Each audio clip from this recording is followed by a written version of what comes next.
Customer அனுப்பிச்ச 2 சாரியில் ஒரு சாரியை வெற்றிகரமாக தைச்சு முடிச்சிட்டாங்க. இன்னும் ஒரு சாரி இருக்குது. அந்த சாரி வந்து எப்படி கொஞ்சம் டிஃப்ரெண்ட்டாக தைக்கலான்னு வாங்க பார்க்கலாம்.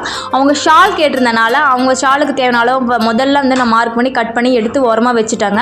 மிச்ச பகுதியை தான் நம்ம கவுனாக தைக்க போகிறோம். இதில் பார்டர் வர பீஸில் வந்து ஃபுல்லாக ஃப்ரண்ட்டுக்கும் பேக்குக்கும் வந்து நம்ம கவுனாக ஸ்டிச் பண்ணுறோம். அந்த உள்ள அந்த சுற்றுற அந்த கொசுவ பகுதின்னு சொல்லுவாங்கன்னு நினைக்கிறேன். அது வந்து பார்த்திங்கன்னா ப்ளைனாக இருக்கும். அந்த பீஸை வந்து அது வந்து நம்ம கவுனாக தைக்க முடியாது இல்லைங்களா. அது வந்து ஃப்ரண்ட்டுக்கு பேக்குக்கும் நம்ம வந்து யூஸ் பண்ணிக்கலாம்.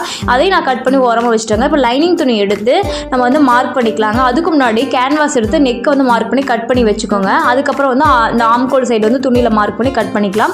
அந்த லைனிங் துணியில் எக்காரணத்தை கொண்டு நெக்கை வந்து நம்ம கட் பண்ணக்கூடாது. ஆம்கோலை மட்டும் கட் பண்ணால் போதும். அதுக்கப்புறம் வந்து அயன் பண்ணிக்கலாம். கேன்வாஸ் வச்சு அந்த லைனிங் துணியில் அயன் பண்ணிக்கலாங்க. அப்படி இல்லைன்னா பால் பின் வச்சு கூட நீங்கள் ஸ்டிச் பண்ணிக்கலாம். நீட்டாக இப்போ பாருங்கள், ஸ்டிச் பண்ணோம் நீட்டாக வந்துச்சு. கேன்வாஸ் வைக்கவும் ஃப்ரண்ட்டுக்கு வந்து அந்த பார்டர் பீஸே வந்து நான் டிஃப்ரெண்ட்டாக நான் வச்சுருக்கேங்க. இந்த ஃபைனலாக இப்படி தாங்க வந்துச்சு. உங்களுக்கு பிடிச்சிருந்தா லைக் பண்ணுங்கள். வரட்டுங்களா?